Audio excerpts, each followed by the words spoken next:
Não sei se vocês já perceberam que o mundo de nossos dias tem trazido um desafio um pouco diferente do desafio dos primeiros séculos da era cristã. O desafio de vivermos juntos ao mundo, que, em outras palavras, pode ser chamado também de ecumenismo. O mundo tem atraído a gente. O mundo não tem se mostrado tão antipático mais. Na verdade, atores estão se convertendo, pelo menos é o que eles dizem. Não sabemos em que dimensão isso é real. Nós temos visto muita gente se mostrar simpática ao Evangelho. É um desafio diferente. Porque nos primeiros séculos as pessoas perseguiam os cristãos, matavam os cristãos. Hoje elas querem se juntar a gente. Parece legal isso. Parece bonito. Mas é um desafio um pouco diferente. Devemos olhar também com cautela, com cuidado. Porque quando o mundo diz que quer ser amigo da igreja, tem alguma coisa por trás, tem algum perigo. Devemos estar atentos.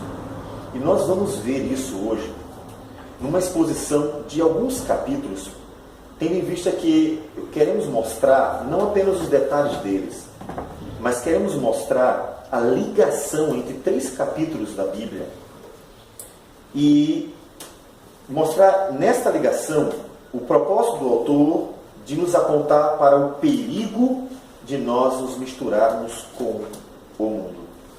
Nós vamos primeiro fazer a leitura do capítulo de número 4 de Gênesis.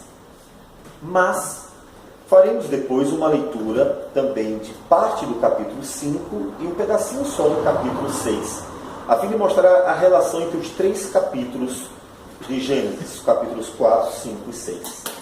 Mas vamos fazer a leitura completa então do capítulo 4, que diz assim, Gênesis capítulo 4. Coabitou o homem com Eva, sua mulher. Esta concebeu e deu à luz a Caim. Então disse, adquiri um varão com o auxílio do Senhor. Depois deu à luz a Abel, seu irmão. Abel foi pastor de ovelhas e Caim lavrador. Aconteceu que no fim de uns tempos, trouxe Caim do fruto da terra uma oferta ao Senhor. Abel, por sua vez, trouxe das primícias do seu rebanho e da gordura deste.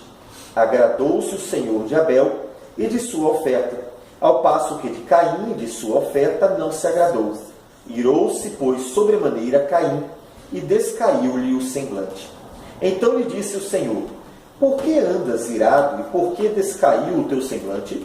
Se procederes bem, não é certo que serás aceito? Se todavia procederes mal, eis que o pecado jaz à porta. O seu desejo será contra ti, mas a ti cumpre dominá-lo. Disse Caim a Abel, seu irmão, vamos ao campo. Estando eles no campo, sucedeu que se levantou Caim contra Abel, seu irmão, e o matou. Disse o Senhor a Caim, onde está Abel, teu irmão? Ele respondeu, não sei, acaso sou eu tutor de meu irmão? E disse Deus, que fizeste?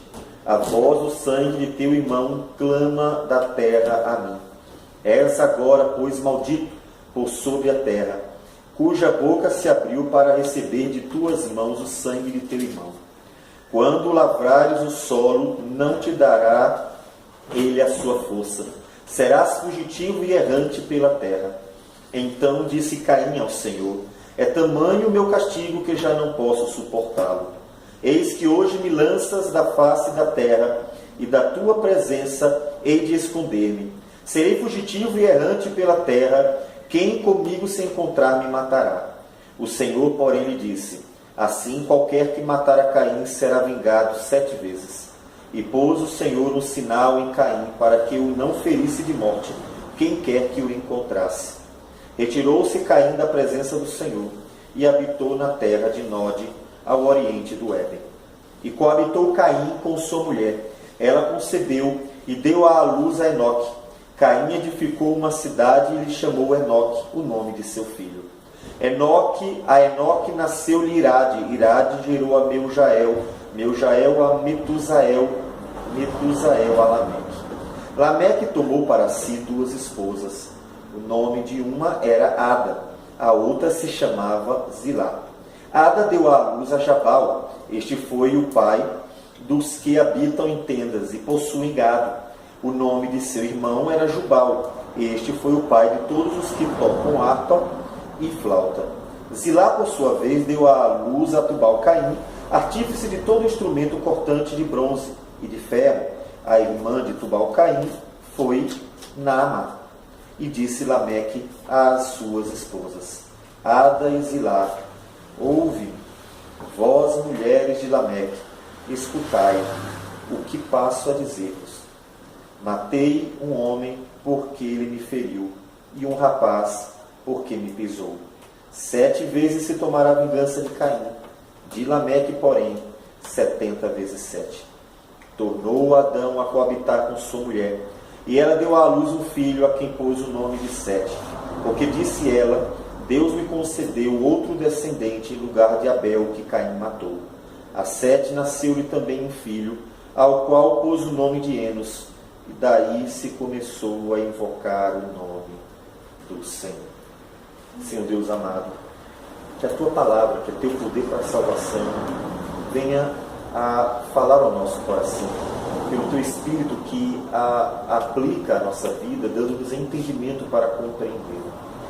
Ajuda-nos a crescer na fé e a amadurecer a vida cristã, de forma que o nosso viver glorifique o Teu nome. Receba a nossa oração e abençoa-nos em nome do Senhor Jesus. Amém, Senhor.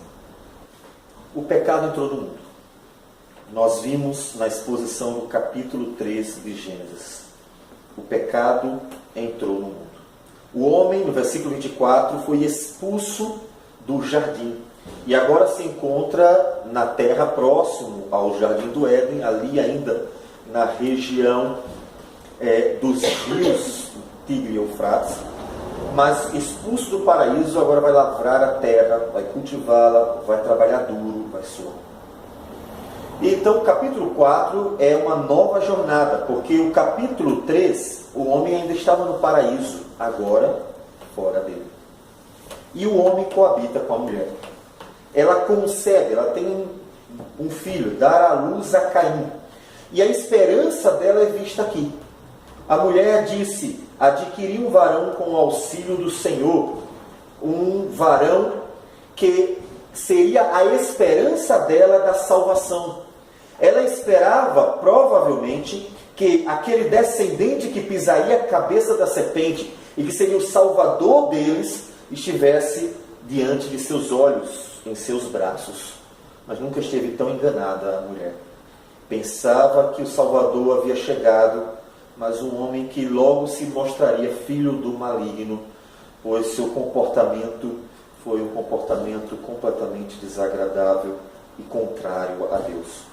Observe então que nisso a mulher é exigida do homem a ter paciência, calma. O Salvador não virá agora. Não coloque a sua esperança em qualquer um que nasceu. Calma.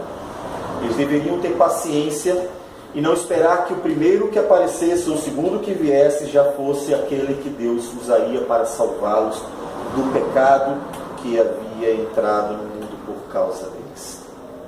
Não era dessa vez. Mas ela dá à luz a um outro homem, um outro menino, Abel. Abel é pastor, se torna pastor de ovelhas. Um homem de Deus.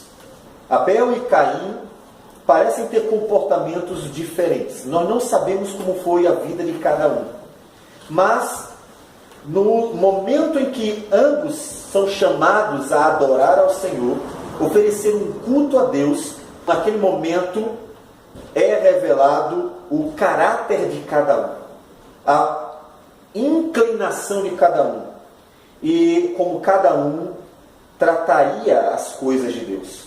Abel traz para o Senhor as primícias do seu rebanho. Significa que ele trouxe o melhor, ele trouxe um cordeirinho melhor do rebanho para oferecer a Deus no sacrifício. Deus sinaliza aquilo que ele queria como oferta, culto, sacrifício oferecido a ele, que nós vamos aprender mais à frente, que tipificava o Cordeiro de Deus que tira o pecado do mundo. Deus simplesmente disse: eu quero o sacrifício que Abel fez, eu não quero esse que Caim fez. E aí então Caim fica desagradado, ele se ira sobremaneira e o semblante mostra a raiva, o ódio. O homem que foi adiante de Deus em culto agora está irado, porque Deus não aceitou sua oferta como for apresentada, porque Deus queria das primícias do rebanho e não do que ele colheu no campo. Diante disso, Deus diz para Caim: basta fazer o que é certo. Se você proceder bem, eu vou receber. Você fez de um jeito que eu não queria, você apresentou algo que eu não queria. Se você apresentar o que eu quero, eu vou receber. Deus então não estava rejeitando Caim totalmente, mas estava rejeitando o culto dele.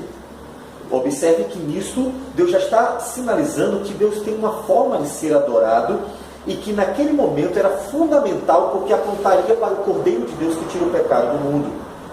Mas Caim poderia oferecer a Deus algo agradável, ou seja, o Cordeiro conforme Deus queria e o melhor, ou seja, das primícias, o melhor. Deus dar a Caim a oportunidade, você pode fazer o certo.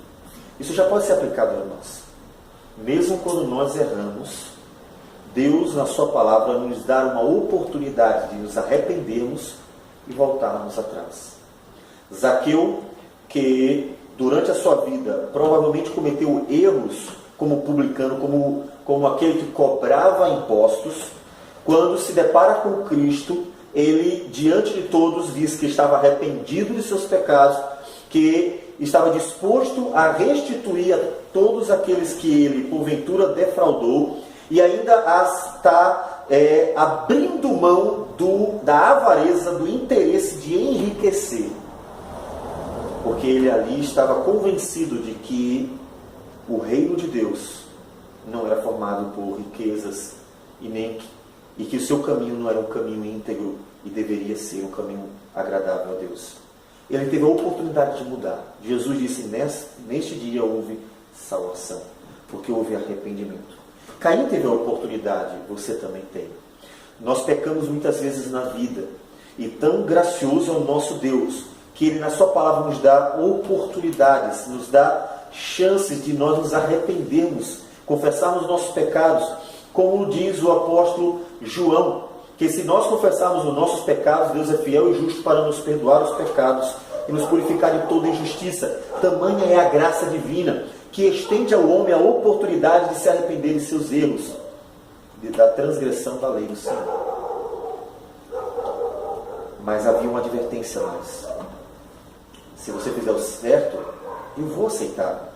Mas olha, se você não quiser fazer o certo, você terá diante de você o desejo de pecar. Você precisa dominar. A inveja no coração de Caim deveria ser dominada. Ele estava com raiva, irado contra Deus, porque Deus não recebeu sua oferta como ele apresentou. E ele estava com inveja de seu irmão, porque conseguiu agradar a Deus, dando exatamente o que Deus queria. Ele tinha diante de si o pecado, o desejo de fazer algo mal. Ele precisava dominar. O pecador precisa dominar o coração, que coloca para fora aquilo que está dentro dele, a maldade. Jeremias disse quão perigoso era o coração, quão perigoso era confiar nele, e deveria-se ter muito cuidado com ele, porque enganou seu coração mais do que todas as coisas, e desesperadamente corrupto, quem não conhecerá. Cuidado. Aqui Caim viu como o coração após o pecado se tornou perigoso. Ele tinha que dominar o desejo mau que estava dentro do seu coração. Ele deveria dominar o desejo de pecar, que Paulo chama em Gálatas de obras da carne. Isso serve para a gente, porque todos nós temos dentro de nós um coração ainda pecador. O mundo possui um coração pecador que, não tendo o Espírito de Deus, não possui então a graça divina capaz de dominá-lo. Mas nós, tendo um coração pecador e também o Espírito de Deus que nos foi dado, possuímos a capacidade de dominar o nosso coração, como Paulo nos diz em Gálatas, quando, citando o fruto do Espírito, em Gálatas 5, 22 e 23, Paulo cita como o último elemento do fruto do Espírito o domínio próprio, porque o fruto do Espírito é amor, alegria, paz, longanimidade, benignidade, bondade, fidelidade, mansidão, domínio próprio. O último elemento do fruto do Espírito é o domínio próprio. Ou seja, o Espírito de Deus que nos regenerou, que imputou sobre nós a justiça de Cristo, nos deu também algo que Caim viu a necessidade quando ele sentiu inveja de seu irmão e então o desejo de fazer algo de ruim. Ele precisava de domínio próprio, mas não teve. Ele não teve a capacidade de dominar o coração. Você está dominando o seu coração? Há coisas que mesmo dentro de uma igreja a gente percebe. Um irmão está com ciúmes ou inveja do outro, porque o outro conseguiu se dar bem. Às vezes até porque, coisas simples. Às vezes só porque o pastor está junto com irmãos conversando, a gente percebe às vezes outros irmãos com ciúmes porque o pastor está conversando com aqueles irmãos, como se aquilo significasse qualquer tipo de depreciação, de forma alguma. Ou seja, no meio da igreja pode haver pecados, desejo de falar mal das pessoas, a inveja, a cobiça, a avareza, coisas ruins que brotam do coração, como nós lemos em Marcos 7, que do coração surgem as coisas ruins, os maus desígnios, e que precisam ser dominados. E às vezes o cristão, por não fazer uso do fruto do Espírito, que dentre eles é o domínio próprio, dá vazão ao coração, e então a inveja passa a gerar atitudes ruins, passa a maltratar, tratar mal pessoas, o desejo de mal sobre alguém gera a maledicência, gera um maltrato sobre aquela pessoa e coisas dessa natureza. Ou seja, pecados concebidos no coração são colocados em prática. E para que isso não aconteça, domínio. Mas é possível? O Espírito de Deus nos dá essa capacidade. Será que é possível vencer os desejos do coração, os maus desejos do coração? Sim, porque o Espírito de Deus dá capacidade. A Escritura nos diz que um dos elementos do fruto do Espírito é o domínio próprio. Então é possível. Lute. Se você percebe que o seu coração tem maus desejos, em alguma medida de qualquer natureza, peça a Deus que o Espírito Santo lhe capacite a dominar os desejos maus do coração. Isso se faz orando ao Senhor, isso se faz lendo a palavra do Senhor, isso se faz vivendo uma vida cristã em que aquilo que Deus nos deu como meios de graça para nós estarmos fortes sejam de fato utilizados. Pois lembrem que em Atos 2,42 a igreja perseverava na doutrina dos apóstolos, palavra de Deus, na comunhão dos santos, a vida com a família de Deus, no partir do pão, ou seja, a ceia do Senhor, e nas orações. Elementos graciosos dados por Deus, ferramentas de Deus para nós, para vencermos os pecados. Lute contra o pecado, é preciso vencê-lo. Lembre-se do que Deus disse para Caim: cuidado, o teu desejo será contra ti, mas cumpre a ti dominá-lo. Domínio. Caim faz isso. No versículo 8, Caim chama Abel ao campo e mata seu irmão. A inveja, primeiro pecado visto no coração de Caim, gera o homicídio, o segundo pecado. Daí em diante, vocês observarão que a linhagem de Caim é uma linhagem cheia de pecados. Diversos pecados cometidos contra Deus podem ser vistos na linhagem de Caim. O segundo é o homicídio. Caim mata Abel porque não dominou a inveja de seu coração. A inveja leva ao assassinato. E um terceiro pecado então surge. Deus pergunta: onde está o teu irmão? Ele diz: eu não sei. Mentira. É claro que ele sabia. Se ele foi quem matou Abel, é claro que ele sabia onde é que Abel estava. Ele mentiu. Veja que uma linhagem maldita aparece, cheia de pecado, um atrás do outro. Inveja, homicídio e agora mentira. Deus, com sua misericórdia, não derrama seu juízo naquele momento. Juízo que será derramado muito depois. Dar a ele uma marca e impossibilita a pessoa de se vingar dele. E ele então é afastado da presença de Deus. Caim então vive longe da presença de Deus. Uma linhagem que vive longe da presença do Senhor. Que não vive diante de Deus. Que se esconde de Deus. Como uma pessoa pode querer se esconder do Deus de graça? Alguém que quer viver em pecado. Quando o homem quer viver em pecado, quer viver contra Deus, ele então tem que se esconder de Deus. A linhagem de Caim é uma linhagem que vai viver pecando contra o Senhor. Por isso que não vai para junto do Senhor. Por isso que não busca o Senhor. Porque se buscar o Senhor, sabe que a ira divina será derramada sobre esta linhagem. Porque vendo os pecados deste povo, que não querendo a justiça de Cristo, não querendo as misericórdias do Senhor, vai vivendo em pecado, sabe que a única coisa que lhe resta é o juízo divino. Uma linhagem cheia de pecados, que mostra inveja, homicídio, mentira, precisa se esconder de Deus. Por isso que as pessoas não vão para a igreja buscar a palavra do Senhor. Porque elas não querem se deparar com Deus. Por que o mundo não busca o Senhor?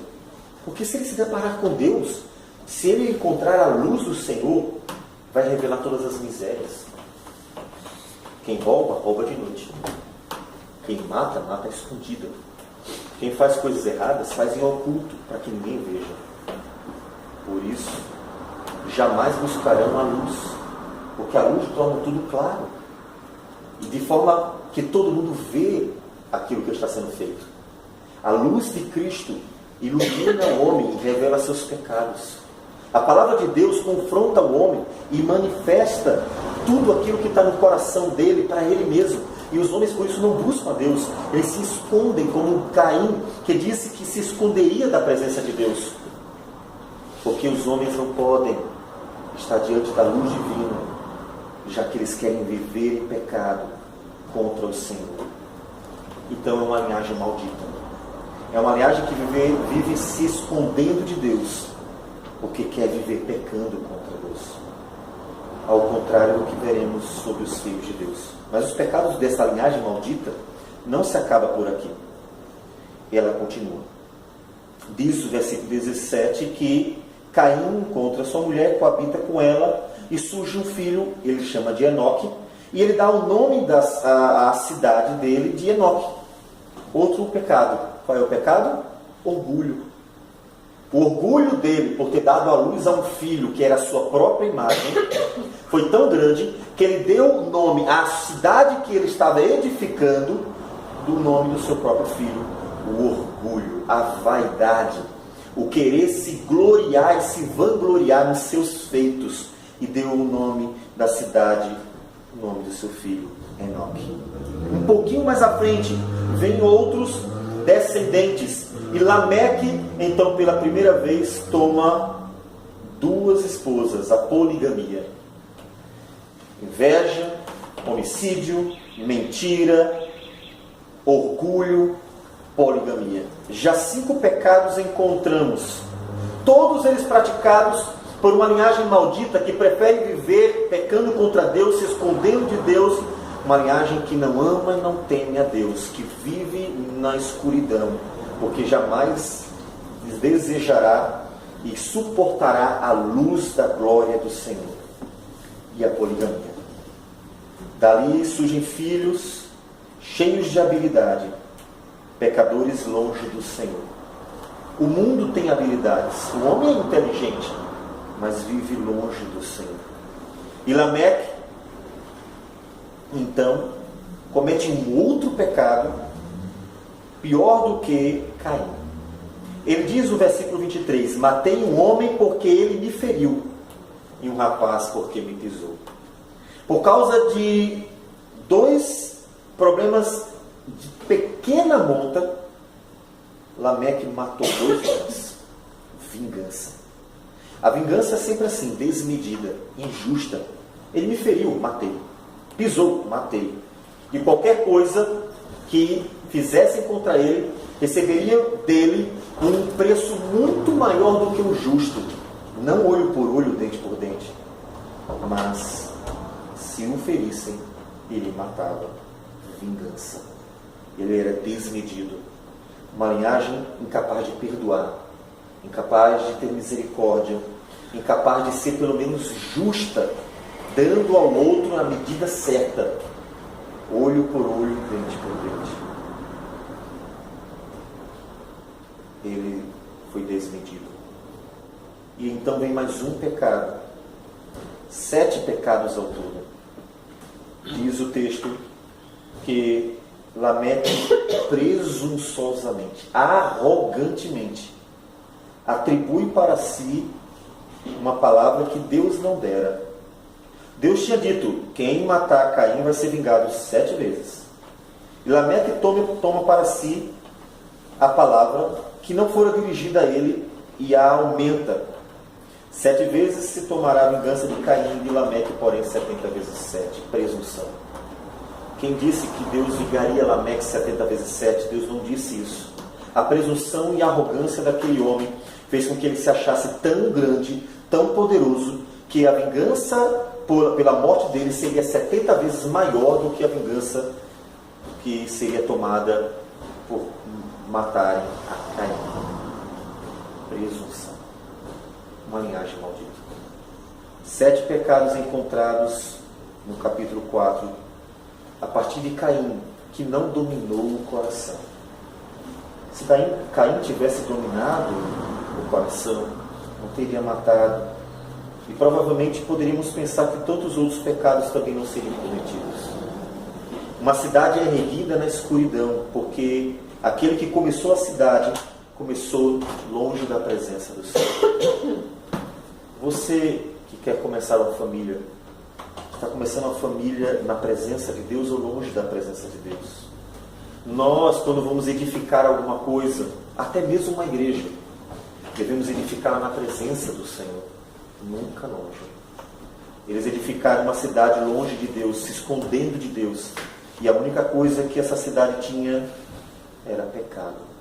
A inteligência dos homens não era suficiente para acabar com o pecado.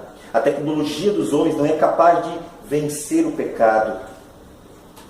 E até confunde os homens, porque se achando grandes, terminam ignorando a necessidade de serem purificados, transformados, para viver uma verdadeira vida na presença de Deus. Essa é uma linhagem. Percebem que tem uma linhagem inteira? Agora veja uma outra linhagem. No versículo 25 diz que Adão coabita novamente com a mulher e dará à luz um outro filho. E ela, então, se alegra porque Sete, o nome que ela dará ao filho, é um filho no lugar de Abel, que Caim matou. Um outro filho que será um grande homem de Deus, que também terá um filho e chamará de Enos, e que finalmente a família está em harmonia outra vez.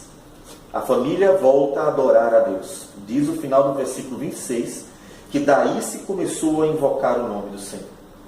Observe então a diferença entre Caim e Sete, e suas descendências. Vimos 7 pecados na descendência de Caim. E veremos na descendência de Sete, que ela já começa com a adoração a Deus. Enquanto Caim foge da presença de Deus, fica longe do Senhor e se esconde, porque o pecado é a sua prática diária. A descendência de Sete busca Deus, vai para debaixo da luz do Senhor, porque teme ao Senhor, ama ao Senhor, e então adoram ao Senhor. Daí, capítulo 5, nos conta a longevidade dos filhos de Sete, descendentes. Todos vivem muito. E longa vida, até mesmo entre os homens não cristãos, é um símbolo de bênção. Nós não sabemos quantos anos viveu nenhum dos descendentes de Caim, mas sabemos que longa vida teve o povo de Deus. Os filhos de Deus, filhos de Sete, viveram muito tempo. E dentre eles, homens se destacaram por amarem tanto a Deus como Enoque, que este foi trasladado. Versículo 21 do capítulo de número 5 diz: Enoque viveu 65 anos e gerou a Metusalém. Andou Enoque com Deus, e depois que gerou a Metusalém, viveu 300 anos e teve filhos e filhas. Todos os dias de Enoque foram 365 anos. Andou Enoque com Deus, que já não era, porque Deus o tomou para si. Enoque, fruto de uma descendência que adora a Deus, vive pouco tempo, mas de tanto amar a Deus e andar com Deus, vai viver com Deus. E é interessante, e entendo que deve haver uma relação entre os fatos, é que Enoque, que anda com Deus e vive pouco tempo, porque Deus o toma para si, gera o filho que vai viver mais tempo.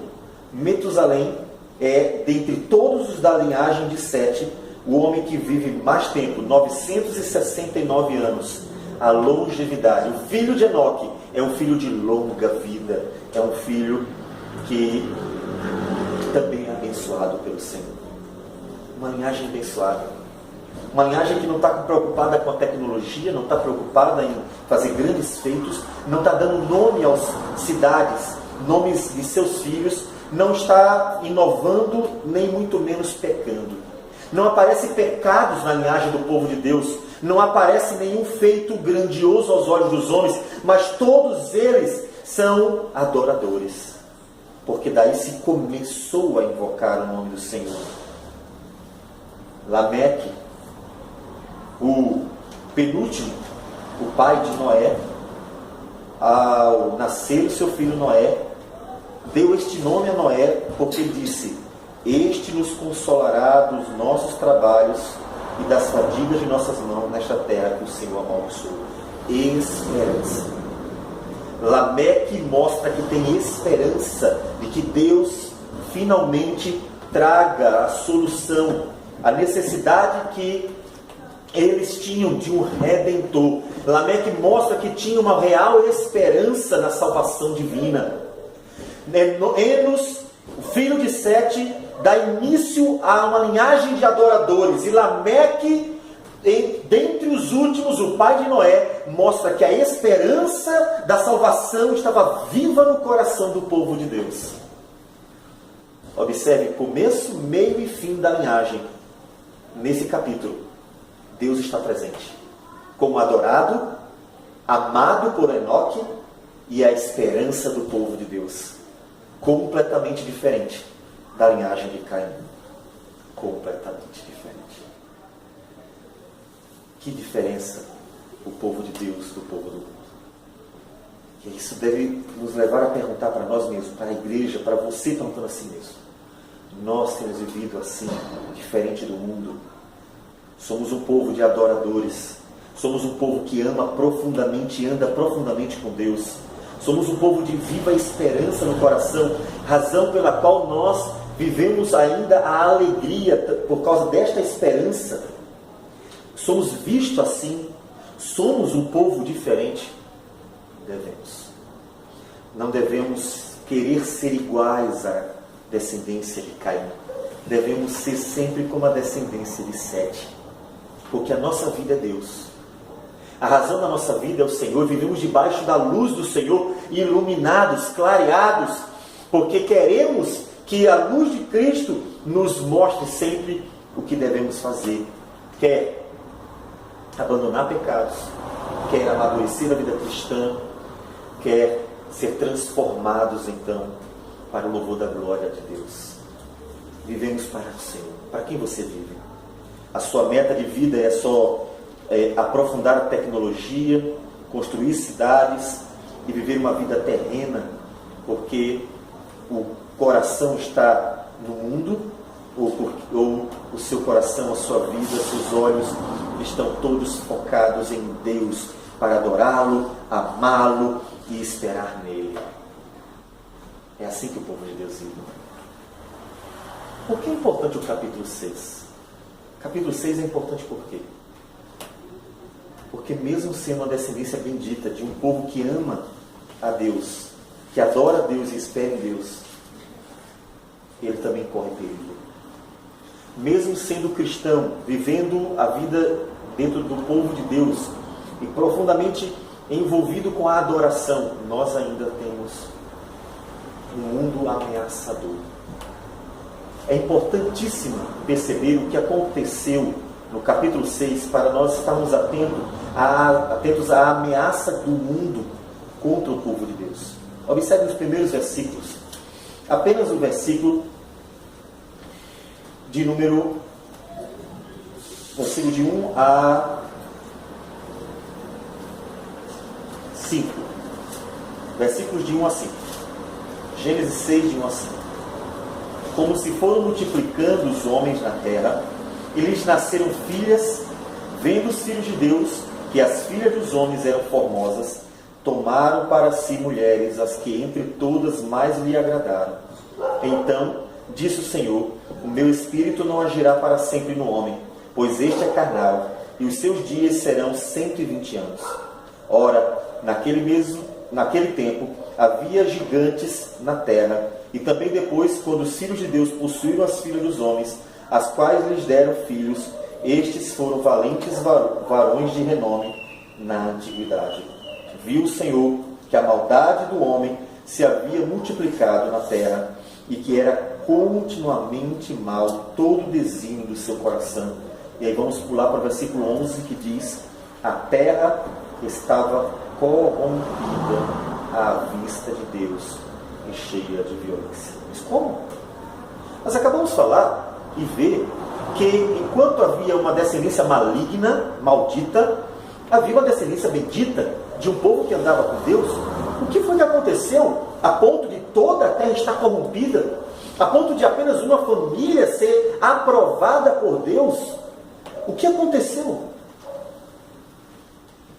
No início do capítulo 6 nos diz: os filhos de Deus, ou seja, filhos de Sete, simplesmente se encantaram com o mundo e se misturaram. O mundo atraiu, o mundo encantou, seduziu. E ao seduzir, conseguiu fazer com que o povo de Deus fosse se perdendo geração após geração, a ponto de só uma família ser salva. Só uma. O mundo quer nos atrair não é porque gosta do Evangelho, é porque a melhor forma de destruir o povo de Deus é se misturando com ele. A melhor forma de acabar com os jovens é dando a eles meninas do mundo, para que se encantem, casem com elas e não sirvam mais a Cristo. A melhor forma de destruir uma igreja é colocando joio no meio dela, para acabar com ela, fazendo com que pessoas contaminem o povo de Deus, desviando o povo de Deus do caminho do Senhor. A melhor forma de acabar com o povo de Deus é se misturando com ele e envenenando com os pecados, com a malícia. Paulo nos fala deste perigo, adverte a igreja com respeito ao perigo de se envolver com o mundo demais. É claro que nós vamos ter que, em algum momento, em alguma medida, ter contato com o mundo. Afinal das contas, nós também fomos do mundo e precisamos evangelizar o mundo, mas há um limite. E Paulo nos diz o limite. Em 2 Coríntios, capítulo 6, versículo 14 em diante. Não vos ponhais em julgo desigual com os incrédulos. Porquanto que sociedade pode haver entre a justiça e a iniquidade? Ou que comunhão da luz com as trevas? Que harmonia entre Cristo e o maligno? Ou que união do crente com o incrédulo? Que ligação há entre o santuário de Deus e os ídolos? Porque nós somos santuário do Deus vivente. Como ele próprio disse: habitarei e andarei entre eles, serei o seu Deus e eles serão meu povo. Por isso, retirai-vos do meio deles. Separai-vos, diz o Senhor, não toqueis em coisas impuras, e eu vos receberei. Serei vosso Pai, e vós sereis para mim filhos e filhas, diz o Senhor Todo-Poderoso. Tendo, pois, ó amados, tais promessas, purifiquemo-nos de toda a impureza, tanto da carne como do Espírito, aperfeiçoando a nossa santidade no temor de Deus. A igreja sempre estará em contato com o mundo. Cristo andou com pessoas que precisavam ser convertidas, mas a igreja jamais se mistura com o mundo. O povo de Deus jamais se mistura.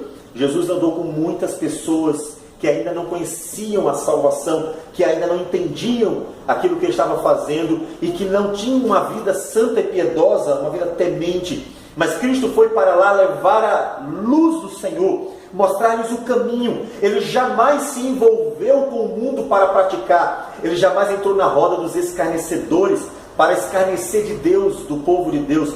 Ele jamais esteve participando de coisas pecaminosas. Jamais esteve no meio de coisas erradas, jamais concordou com piadas indecentes, jamais esteve fazendo coisas que desagradavam a Deus. Muito pelo contrário, ele atraiu as pessoas ao Senhor, porque ele é a luz, o caminho que leva a Deus. O povo de Deus deve ter cuidado com o mundo, de tal forma que tenha tão certo propósito de conduzir as pessoas a Cristo, que jamais se deixe levar pelo mundo que quer afastar-nos de Cristo. De tal forma, tenha na mente a certeza de que existe a diferença imensa entre a linhagem do povo de Deus e a linhagem do maligno, que jamais se deixe influenciar pelo mundo, mesmo com o pretexto de tentar atraí-lo. Jamais se deixe influenciar. Lembrando que Jesus advertiu os judeus, e que também serve para nós, igreja, acerca da necessidade de cumprirmos o nosso papel como sal da terra. Vós sois o sal da terra. Ora, se o sal vier a ser insípido, como lhe restaurar o sabor? Para nada mais presta, senão para lançado fora, ser pisado pelos homens. Vós sois diferentes, vocês são a luz também. Se tornarem iguais ao mundo, então não servem de nada mais. Infelizmente, foi o que aconteceu. Grandes homens de Deus, mas que muitos de seus descendentes se encantaram com o mundo e viram que a cidade de Caim era grandiosa, que aquilo que eles faziam era maravilhoso e que as mulheres eram muito bonitas, e deixaram-se levar pelo mundo e então se misturaram com o mundo e perderam o sabor. Perderam completamente. O sal daquele dia se tornou insípido. E Deus veio para destruir a terra, porque apenas uma família se conservou pura, adorando a Deus, andando com Deus e esperando em Deus. Temos que ter cuidado. Jovens, o mundo quer seduzi-los, mostrando-se bonito, bom e agradável, tentando fazer com que a gente olhe para o mundo já não como algo em trevas, que jaz no maligno, mas como algo agradável, não tão mal, para que nos misturemos com ele. E será o fim, nosso fim. Não se deixe levar. Lembre-se que foi quando o povo de Deus se misturou com o mundo, que então o mundo todo se corrompeu, porque já não havia mais uma descendência santa, íntegra, vivendo para adorar a Deus, andar com Deus e esperar em Deus. Precisamos nos manter distintos do mundo. Continue com o coração em Cristo. Ande com Deus, para que, ao olhar para o mundo, olhemos como pecadores que precisam de Cristo e levemos para eles Cristo. Nós temos algo para dar ao mundo, Cristo. Mas o mundo não tem nada para dar para a gente. Nós temos algo para oferecer ao mundo, Cristo. Mas o mundo não tem nada de bom para oferecer a nós. Portanto, todo o nosso contato com o mundo é um contato unilateral, em que nós damos ao mundo o que nós temos, é Cristo, aquele que lança luz nas trevas, e então mostra aos homens seus pecados, sua miséria, e assim ilumina para que possam abandonar o pecado, se arrepender e então buscar em Cristo a salvação. Mas o mundo não tem nada a nos oferecer. Nada. Nada.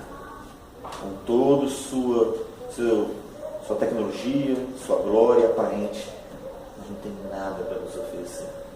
Então tenha cuidado com isso. Não nos deixemos contaminar jamais pelo mundo. Porque se isso acontecer, então é porque o fim está chegando. E Jesus voltará para trazer outra vez juízo sobre a terra. Não mais com água, mas com fogo. Porque os homens, povo de Deus, descendentes do povo do Senhor, se deixaram levar pelo mundo. Que o Senhor nos dê graça para vencer este mundo e jamais nos contaminarmos com ele. E darmos ao mundo o que temos, sem jamais tomarmos de lado nada, porque nada nos interessa e jamais nos servimos.